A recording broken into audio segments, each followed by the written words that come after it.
और इस वक्त बड़ी खबर आ रही है, महाराष्ट्र असेंबली में हंगामे के आसार, सीएए पर हुकूमत को घेरने की तैयारी।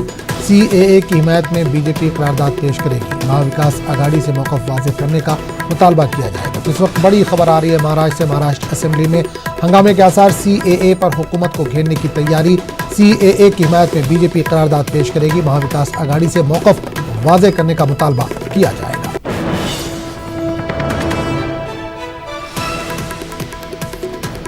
संशोधन कानून के बारे में हमने चर्चा उपस्थित की है। जिस प्रकार से सत्ता पक्ष के कुछ मंत्री हम इसको लागू नहीं होने देंगे, इसके खिलाफ चलने वाले आंदोलनों में जाकर शामिल होते हैं, वहां पर भाषण करते हैं। केंद्र सरकार के और संसद ने जिस कानून को मान्यता दी है उसके खिलाफ बात की जा रही है, उसके खिलाफ आंदोलन में मंत्री शामिल हो रहे हैं। तो सरकार की भूमिका क्या है?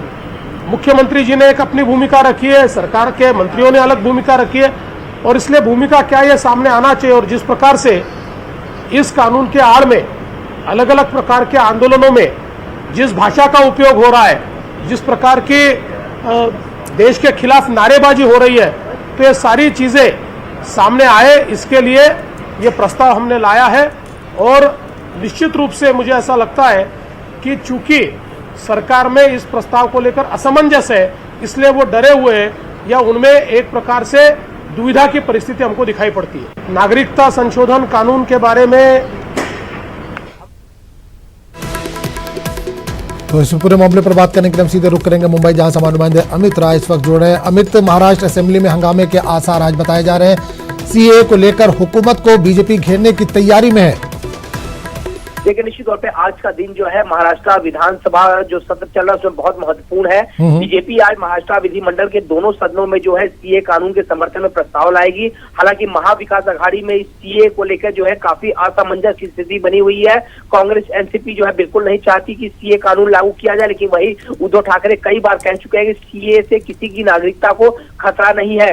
लेकिन जब महाविकास आघाड़ी में सहयोगी पार्टी यानी कांग्रेस एनसीपी का विरोध बढ़ता गया, तब उद्धव ने साफ किया परसों एक प्रेस कॉन्फ्रेंस को लेकर कि तीनों ही पार्टियों के वरिष्ठ मंत्रियों की एक कमेटी बनेगी। वो कमेटी जो है सीए कानून को लेकर पूरी तरीके से जो है रिसर्च करेगी, पढ़ेगी, उसके बाद समझेगी और फिर जो है क्या कानून इसमें पास करना है, कौन से मुद्दों को लेना है, वो तीनों ही पार्टियां मिलकर जो है अपनी सहमति जताएंगी। उसको लेकर बीजेपी जो है लगातार हमलावर हो रही है। बीजेपी ने साफ तौर पे कहा है, देवेंद्र फडणवीस ने, कि इस कानून के आड़ में लोग अपनी राजनीतिक रोटियां जो है वो सेक रहे हैं। कुछ लोग कह रहे हैं इसे पास होना चाहिए, कुछ लोग कह रहे हैं उसे पास नहीं होना चाहिए। उद्धव ठाकरे की अपनी अलग भूमिका है, इसको लेकर आज सदन में चर्चा होगी।